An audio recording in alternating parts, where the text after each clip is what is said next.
Tere! Täna me teeme soojendusharjutusi. Alustamme soojendusliigutustega.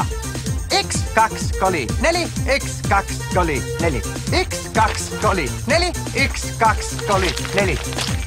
Kõik üheskoos! Tähendab, me valmistame ennast ette millekski tõeliselt suureks. Ehk siis me räägime jälle ühest revolutsioonist, 1905. aasta revolutsioonist Venemaal ja Eestis.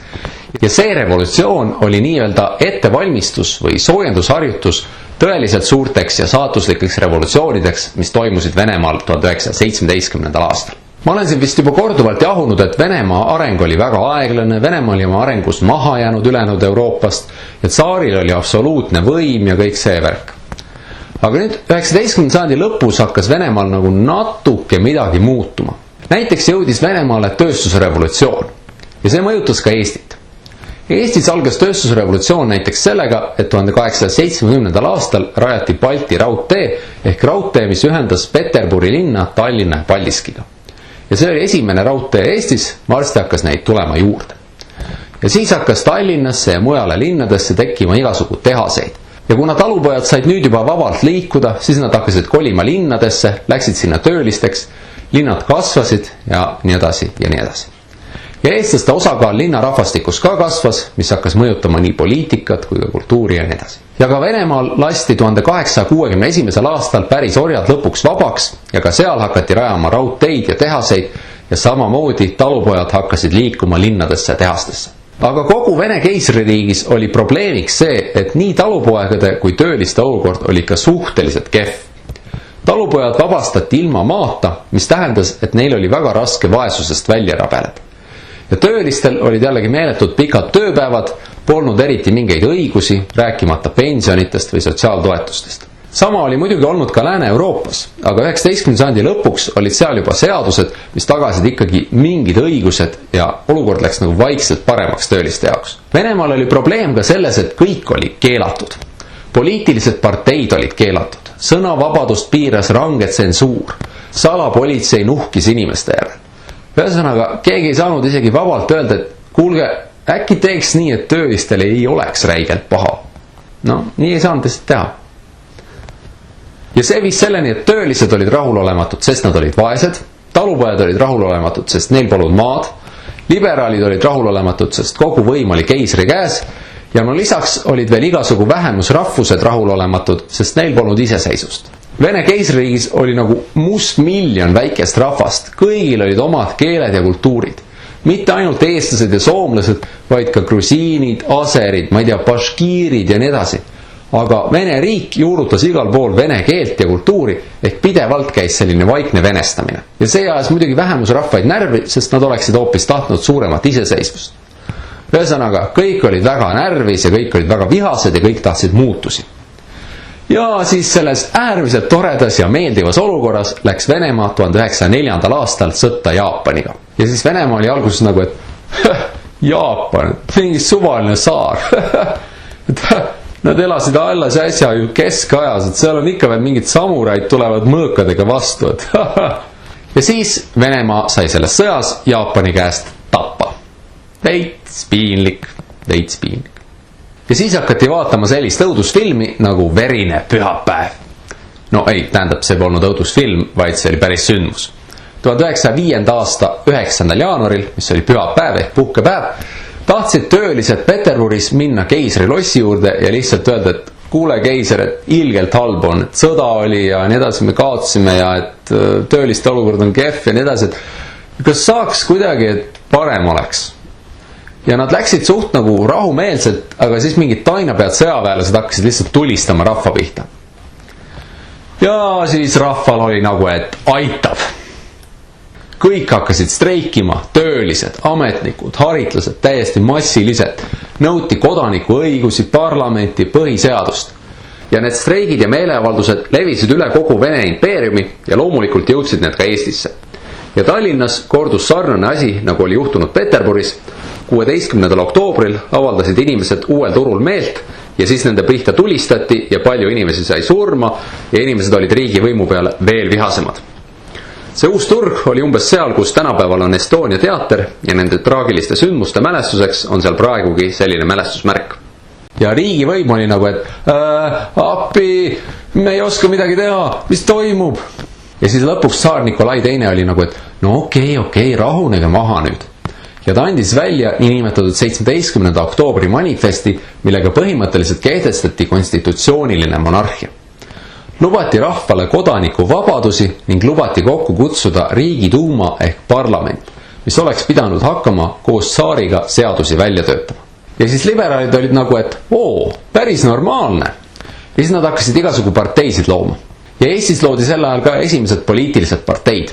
Esiteks Eesti Rahvameelne Eduerakond, mis oli rahvuslik liberaalne partei ja mille juhiks sai Jaan Tõnisson. Ja siis teiseks loodi ka Eesti Sotsiaaldemokraatlik Tööliste Ühisus. Ja tuleks siis ära mainida, et samal ajal tõusis Eesti poliitikas esile ka teine hilisem Eesti poliitika suurkuju Konstantin Päts, kes oli sel ajal Tallinna abilinnapea.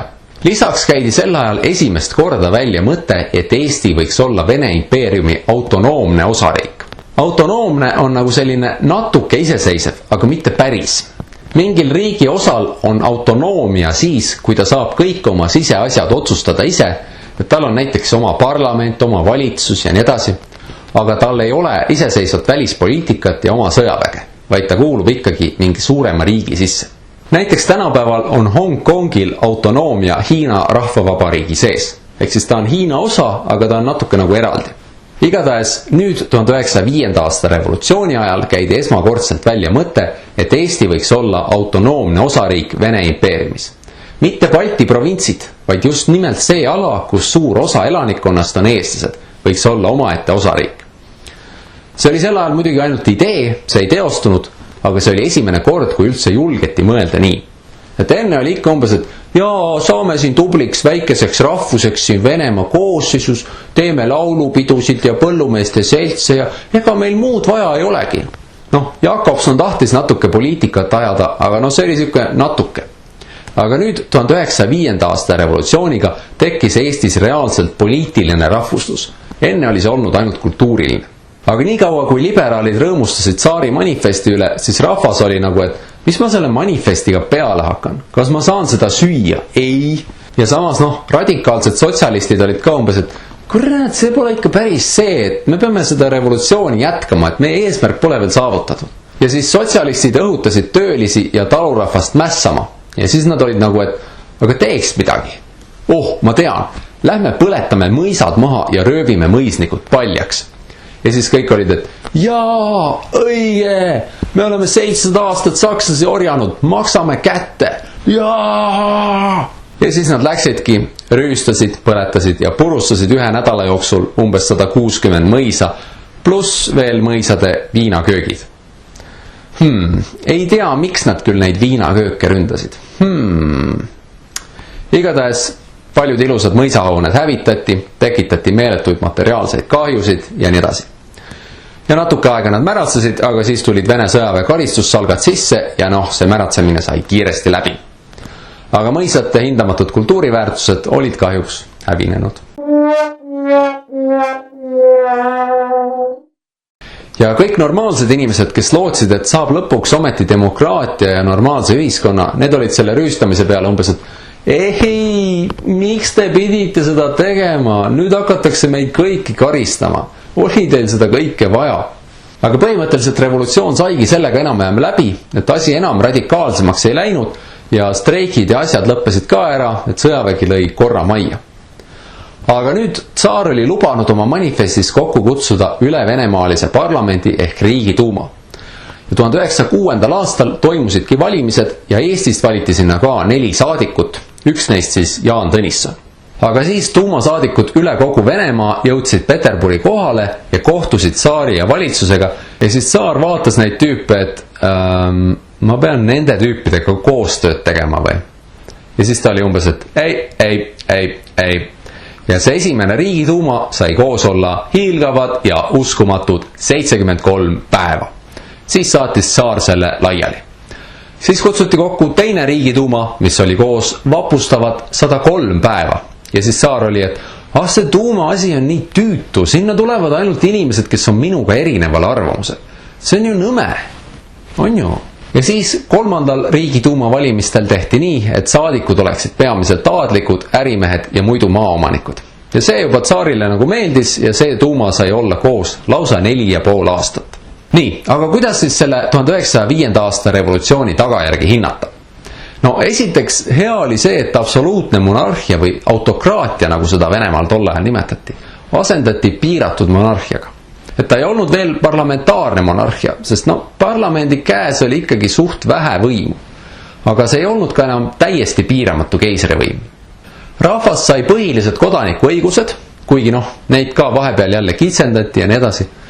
Midagi natuke üritati teha ka tööliste õiguste ja talurahva maapuuduse heaks, aga ilmselgelt mitte piisavalt, sest 1917. aastal tuli revolutsioon uuesti ja siis olid samad probleemid, ainult et asjad olid läinud veel palju hullemaks. Ja siis tuli hoopis jõhkram revolutsioon. Ehk siis võib öelda, et Venemaa jaoks oli see 1905. aasta kergelt nagu kaotatud võimalus.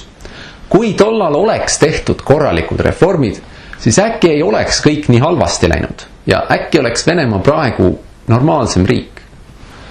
Aga oleks on paha poiss, mis me siin ikka targutame.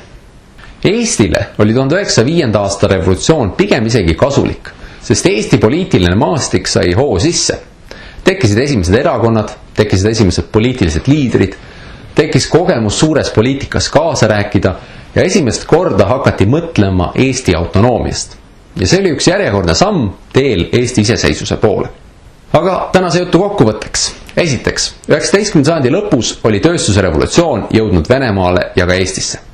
Teiseks, Venemaa oli jätkuvalt arengus maha jäänud, tööliste ja talupoegade olukord oli kehv, keisrivõim oli piiramatu, mingeid vabadusi ei olnud ning vähemusrahvusi üritati venestada. Kolmandaks, 1904–1905 sai Vene keisririik häbistava kaotuse Vene-Jaapani sõjas, mis nõrgendas rahva usaldust tsaari valitsuse vastu. Neljandaks, 1905. aasta veebruaris tulistas sõjavägi Peterburis meeleavaldajate pihta, mis vallandas revolutsiooni. Seda hakati hiljem nimetama 1905. aasta revolutsiooniks. Viiendaks, revolutsiooni käigus toimusid ulatuslikud streigid ja meeleavaldused, mis tõttu tsaar Nikolai II andis 17. oktoobril välja manifesti, milles lubati kodanikuõigusi ning parlamendi ehk Riigiduuma kokkukutsumist. Kuuendaks, Eestis loodi selle revolutsiooni käigus esimesed parteid, näiteks Eesti Rahvameelne Eduerakond, mille juhiks oli Jaan Tõnisson. Seitsmendaks, radikaalsemalt meelestatud töölised ja talupojad hakkasid mõisaid rüüstama, enne kui sõjaväe karistussalgad sellele piiri panid. Kaheksandaks, 1906. aastal alustas Riigiduuma tegevust, liikmete hulgas oli ka 4 saadikut Eestist. Üheksandaks, revolutsiooni tulemusel piirati tsaari võimu, ent Venemaa sügavamad probleemid jäid lahendamata. Samas Eesti poliitiline maastik arenes, tekkisid parteid, uued liidrid ja uued kogemused. Esimest korda hakati mõtlema Eesti autonoomiast. Aitäh vaatamast ja kohtume varsti jälle!